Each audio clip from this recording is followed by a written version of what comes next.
بسم الله الرحمن الرحيم، والصلاة والسلام على سيدنا رسول الله. اللهم صل وسلم وبارك عليك يا سيدي رسول الله، صلاة تنفع بركة من فيض القلوب. انت عارف خالد عبد النبي على اليوتيوب، واختبار حزام الكاراتيه بملعب الحسناوي وأكاديمية الحسناوي بقرية الربع، مركز شمال أبديل، محافظة قرية، لحضور نخبة عظيمة ومتميزة من أبطال الكاراتيه على مستوى الجمهورية العربية. شايفين حضراتكم عدد من اللاعبين بسم الله ما شاء الله يتخطى طبعا 200 أو 300 لاعب. شايفين حضراتكم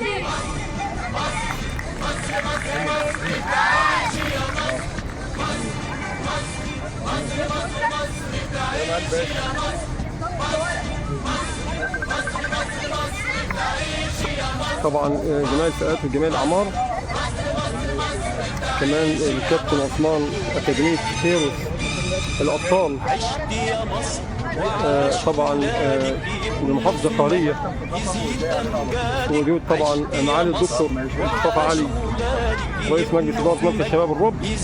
طبعا بنتشرف جميعا بالكاراتيه، وطبعا الكاراتيه العالمي لحصول مصر على المركز الأول على مستوى العالم في الكوميتيه.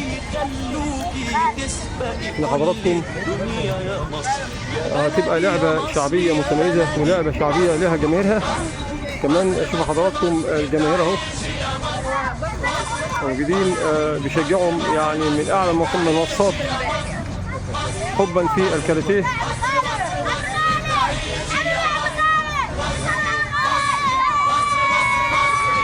حضراتكم الكل فرحان، يوم جميل، يوم رياضي عالمي، وجود اساتذتنا وكباتننا العظام اللي شرفونا. اللي بعرف على حضرتك محمود خير. كابتن محمود، بعد اذن عليك، حضرتك النهارده شرفتنا في قريه الربع. شرفنا والله. الله يبارك في عمرك، وزاد ليه طبعا عايزين الشرف وجود حضرتك النهارده موجود معانا. تقول لنا ايه حضرتك انطباعك عن اليوم الجميل النهارده؟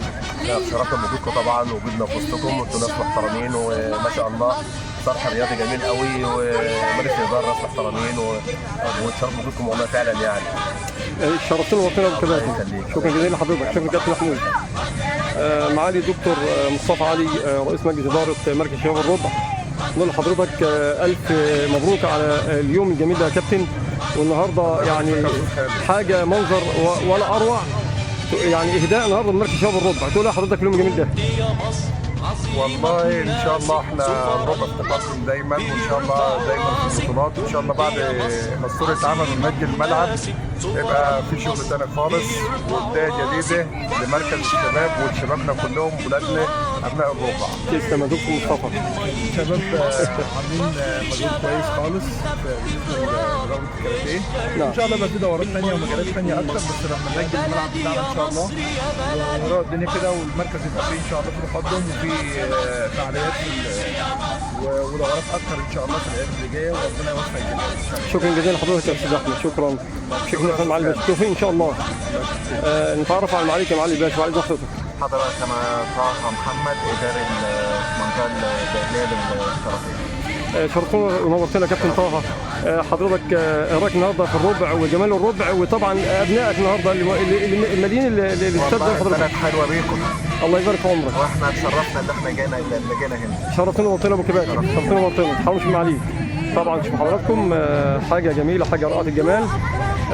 شايفين المنظر ايه الجمال ده في اكاديميه هورس يا كابتن. الله يعزك ان شاء الله، نطلع فريق يمثل مصر ان شاء الله في المنتخبات. يعني ان شاء الله ده المبتدئين، بس احنا عندنا فريق المتقدمين بتاعنا ابطال في المنتخب، وعندنا ابطال دوليه وابطال جمهوريه. بسم الله ما شاء الله. ان شاء الله الفتره الجايه هنمثل مصر في المنتخب ان شاء الله. بسم الله ما شاء الله. ربنا يبارك يا كابتن. بالتوفيق ان شاء الله يا كابتن عثمان. بالتوفيق حضراتكم.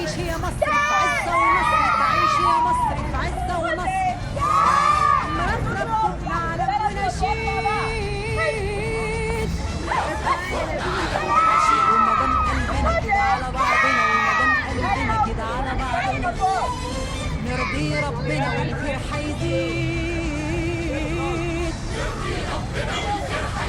وتعيشي يا مصر في عزة ونصر، تعيشي يا مصر في عزة ونصر، مرفرف فوق العالم ونشيد، ويا دنيا لف وطوفي تعالي يا دنيا شوفي، ويا دنيا لف وطوفي تعالي يا دنيا وشوفي، ويا دنيا لف وطوفي لف وطوفي تعالوا نشوف الكنز الكنز الكنز الكنز اللي اسمه المصريين. الله الله المصريين هم الدنيا أو الأمة، المصريين هم. من حضراتكم طبعا دول باذن الله عز وجل ان شاء الله لاعبي كاراتيه على اعلى مستوى هيبقوا ضمن الابناء محافظه قريه اللي مشرفينا في طبعا يعني فرق الكاراتيه على مستوى المحافظه وعلى مستوى الجمهوريه، وكمان باذن الله ان شاء الله فيهم ابطال على مستوى الجمهوريه حضراتكم هتشوفوهم، فيهم اللي حاصل على المركز الثالث والمركز الرابع على مستوى الجمهوريه. ابناء الدقهليه طبعا في كل مكان مشرفينا طبعا، ودول فخر شباب مصر وفخر الرياضه، وحاجه جميله جدا من حضراتكم، منظر ولا اروع. حضرتك كده المتعه دي يعني متعه ما بعدها متعه. شوفوا حضراتكم كده حتى البطله هي بتحمل اخوها الصغير، ربنا يبارك بسم الله ما شاء الله امام حضراتكم، حاجه تفتح القلب. ربنا يبارك. ملعب الحفناوي واكاديميه الحفناوي لكرة القدم الموهوبين بقرية الربع مركز الأمديد محافظة قلية بإدارة طبعا لصاحبها الحاج سمير حفناوي وإدارة الكابتن خالد حفناوي. طبعا ما بيتأخروش لحظة واحدة عن أي مناسبة رياضية أو مناسبة فنية أو مناسبة دينية. الملعب زي ما شايفين حضراتكم حاجة تفتح القلب. انتظرونا في مفاجآت وعروض حاجة ولا أروع ولا أجمل. النهارده يوم يعني يوم في تاريخ الربع، يوم لا ينسى امام حضراتكم. وكده لو شفت حضراتكم كمان الاهالي بره والله العظيم حاجه جميله، حاجه راس جمال. وحضراتكم الكل بيتمتع وشايفين المنظر جميل جدا جدا من خارج طبعا حضراتكم اهو، يعني الملعب وطبعا الشبكه امام حضراتكم كده. ولا يرضى بظلم ولا بهوان،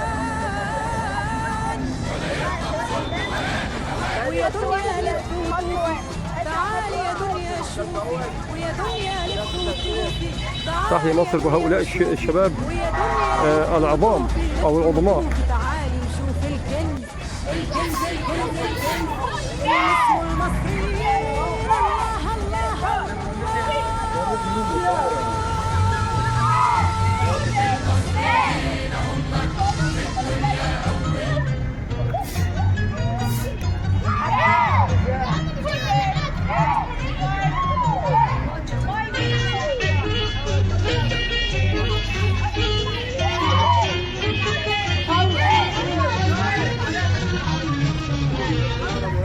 طبعا ملعب الحفناوي النهارده بيكسب باللون الابيض الجميل، اللون الابيض، وطبعا الحزام البرتقالي والحزام الاسود والحزام الاخضر والحزام البني، حاجه رائعه الجمال. الحزام الابيض خلاص كده اتمتعوا، متعه ما بعدها متعه.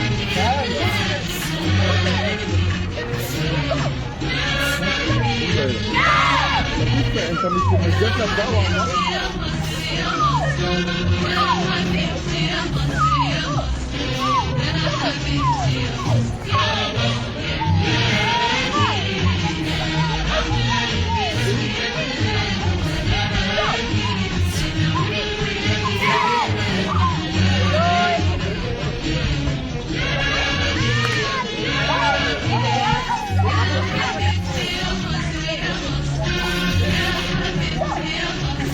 عرض الحزام الاخضر امام حضراتكم.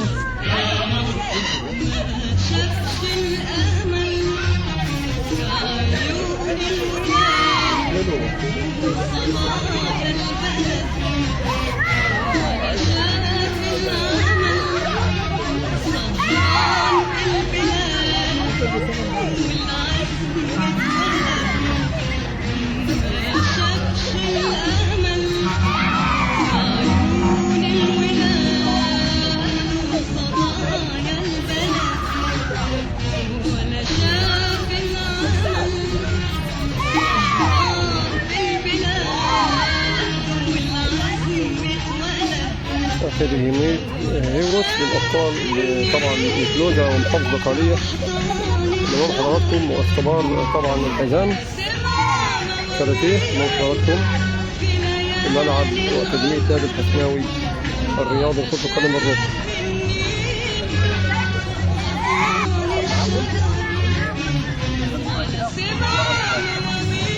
طبعا برافو عليك. اي ضربه بعملها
الأزرق.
حضراتكم مجموعة ثانية الحزام الأسود أمام حضراتكم. عرض الحزام طبعا اختبار الحزام الأسود أمام حضراتكم. المجموعة اللي موجودة من أبطال محافظة الدقهلية وطبعا أكاديمية حاضر هيروس للأبطال. حاضر تحت أمرك يا دكتور.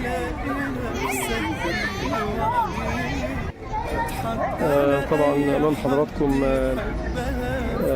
الدكتور مصطفى علي وطبعا الكابتن محمود كيوة والكابتن عثمان والكابتن طه مدربين كاراتيه على اعلى مستوى والكابتن طبعا في اكاديميه الابطال. امام حضراتكم طبعا نجوم شايفين حضراتكم دول ابطال الكاراتيه بمحافظه آلية طبعا من مشرفين قناه الربع اليوم مشرفينا في ملعب اكاديميه نادي الحسناوي الرياضي لكرة القدم.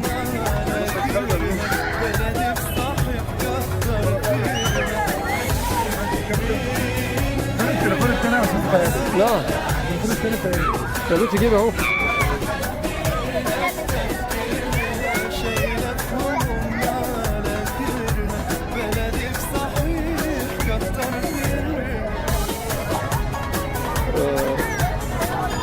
دول امام حضراتكم طبعا ابطال محافظه البقاليه في الكاراتيه اللي مشرفين اليوم النهارده طبعا في ملعب الحكناوي، اكاديميه الحكناوي الرياضي لكره القدم. الحاج سمير الحكناوي والكابتن خالد الحكناوي طبعا بوجود الدكتور مصطفى علي رئيس مجلس اداره مجلس شباب الربع، والكابتن احمد الاحمدي، والكابتن مسعد عرفه، وطبعا الكابتن العظيم الكابتن محمود خيوه مدرب الكاراتيه المصري العظيم المشهور، والكابتن طه شوفوا حضراتكم طبعا في الكادر هم، والكابتن عثمان طبعا مدرب باكاديميه الابطال اللي برفع ايديه طبعا حضراتكم. شوف كده حاجه رائعه الجمال، شرفين اليوم، دي حاجه جميله جدا.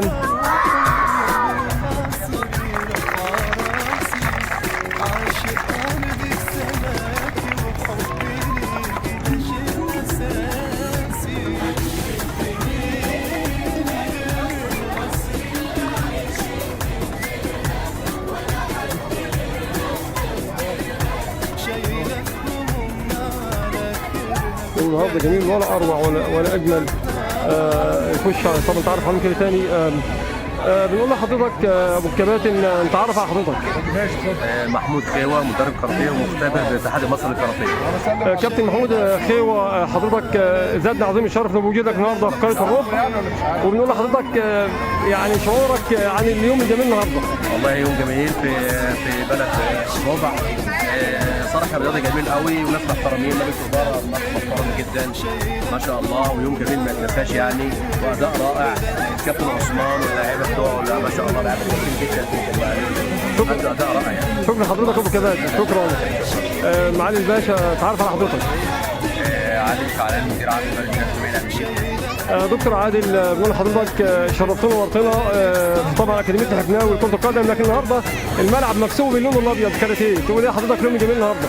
والله هو الملعب عامة مش معمول لكرة القدم، هو الملعب اللي بيزينه اللاعيبه اللي فيه. الله يفتح عليك. طبعا شاهدنا قبل كده، طبعا هي الربع عامة مليئة بالنجوم.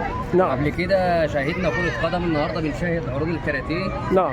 بسم الله ما شاء الله، شايفين الكباتن جايين من كل المركز كله، تمام؟ نعم. بسم الله ما شاء الله، البراعم كتير وربنا يوفقهم وفتح الخير عليهم ان شاء الله. الله يبارك في عمرك.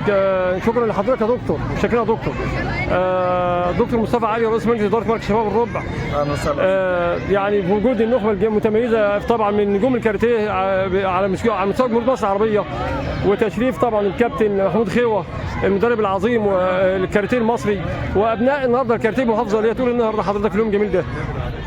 انا بقول ان شاء الله دي دفعه قويه لشبابنا واولادنا. نعم. بحيث ان هم يبقوا على الطريق السليم وبدايه سليمه لمركز شباب الربع، وان شاء الله دايما للامام، وان شاء الله في القريب العاجل هيتم تنجيل ملعب شباب الربع على اعلى مستوى، وهيتم بناء السور قريبا الشهر الجاي ان شاء الله، وان شاء الله للامام والاحسن والافضل، وكل التوفيق لاولادنا اللي هم لعيبه الكاراتيه. شكرا لحضرتك يا دكتور، التوفيق ان شاء الله يا دكتور، التوفيق. عادل حكمت ادمن لجنه الثقه ومراسل بجريده الطبعه الاولى، رئيس مجلس اداره الدكتور مصطفى طبعا علي غني عن التعريف، دعوه كريمه حضرتك. نعم. بحيث ان انا اشوف مجهودي، نعم. سواء كان مجلس الاداره نشيط وكويس وبيدور على الانشطه، فاكيد احنا خلف الستار بننقل الحدث بحيث ان يكون نموذج منتقل الى مجالس اداره اخرى في مراكز الشباب التاليه، بحيث انه ترتقي الاخلاق الرياضيه للشباب وللاجيال. انا النهارده من بني عبيد، طبعا بنقل شرفتنا وورطنا يا كابتن عادل. اهل بني عبيد جميعا حبايبنا وعلى دماغنا من فوق. فهي الفكره كويسه، فكره ان انت تنقل المكان يعني حاجه عمل بيتم نموذج ان احنا هنقيمه فيما بعد، هل هيستمر، هل هيفضل، هل النهارده الافتتاح بنقول له الف مبروك. خطوه كويسه. اذا عجبكم الفيديو برجاء الاشتراك في قناه خالد عبد النبي على اليوتيوب وتفعيل زر الجرس، وعم نضيف الكابتن عثمان العظيم اللي مشرفنا ونورنا اليوم. شكرا لحضرتك ابو الكباتن، مجهود اكثر من رائع. شكرا ليك ولابنائك العظام واكاديميه هيروس او الابطال يا كابتن عثمان. شرفت الربع ونورت الربع، ودول ابناء مصر العظيمه اللي هم يعني نواه للفخر والرياضه. شكرا جزيلا لحضرتك، الف شكر ابو كباتن، متشكرين، شرفتنا ونورتنا طبعا. ولا اعظم منظر جميل جدا. بنقول لحضراتكم كل عام وانتم بخير. تحيا مصر لشبابنا العظيم، تحيا مصر، تحيا مصر لشبابنا العظيم اللي امام حضراتكم، اللي طبعا هم دول شايفين كده نموذج محترم، يعني حاجه رائعه الجمال. يا رب احمي مصر، احمي اولاد مصر، احمي شباب مصر، احمي رجال مصر. تحيا مصر العظيمه بشبابنا وبرجالنا وبنسائنا وبناتنا، وطبعا بشعبنا العظيم وجيشنا خير اجناد الارض. وبعد كده بقى كل واحد ورا واحد بس على الخط، كل واحد له خط، يعني هنا وهي معاذ انت رقم 4، رقم 5 هنا، رقم 6 هنا. طبعا لنا عظيم الشرف بوجود الاستاذ اسامه عبد العاطي عضو مجلس البرلمان المصري اللي شرفنا الان امام حضراتكم. شرف من بعد شرف، ابن من ابناء الربع قبل ما يكون ابن من ابناء المقاطعه. طبعا لنا عظيم الشرف بوجوده في وسط النخبه الجميله ووسط ابنائه النهارده. بنقول له استاذ اسامه سعادتك شرفتنا ونورتنا في قريه الربع، طبعا بلدك الثاني. بنقول لحضرتك شرفتنا ونورتنا، وايه راي سعادتك في اليوم الجميل النهارده؟ طبعا لعبه الكاراتيه من الالعاب الرائده واللي لها مستقبل باهر طبعا، واحنا انا كنائب وعضو لجنه الشباب والرياضه يعني ان شاء الله كل الدعم، وان شاء الله احنا بنوعد اهالينا في قريه الربع ان احنا مش هنسيبهم ونبقى معاهم دايما باذن الله. الملعب قريب، السور والتنجيل باذن الله قريب جدا يعني. الله يبارك لك. الفرح ان شاء الله بس يرسع المقاول ان شاء الله يتنفذ السور، وبعد كده ننجل الملعب باذن الله ان شاء الله. شكرا لحضرتك يا اسامه بيه وشرفتنا ونورتنا. شرف لي. زادنا عظيم الشرف بوجود سعادتك. شكرا يا فندم، شاكرين. اتفضلوا يا فندم، اتفضلوا.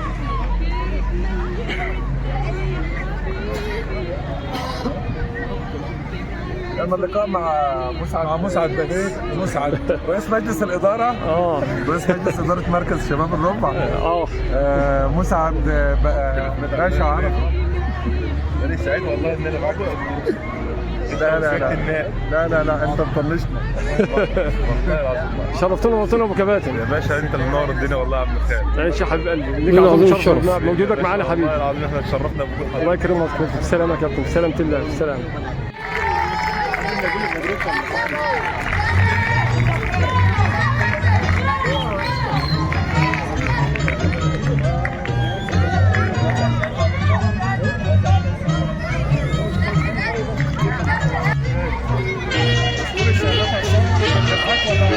ماشي، اصور لك شغلك حاضر.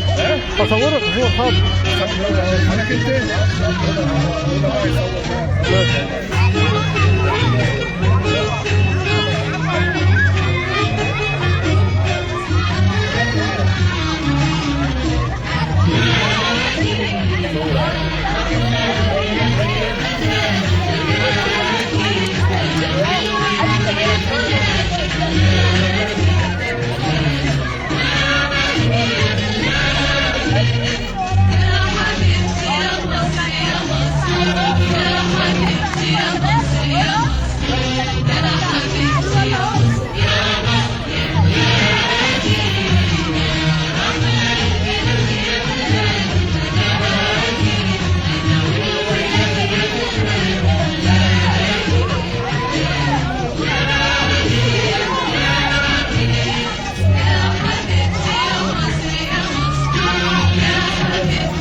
الف مبروك يا كابتن نبيل.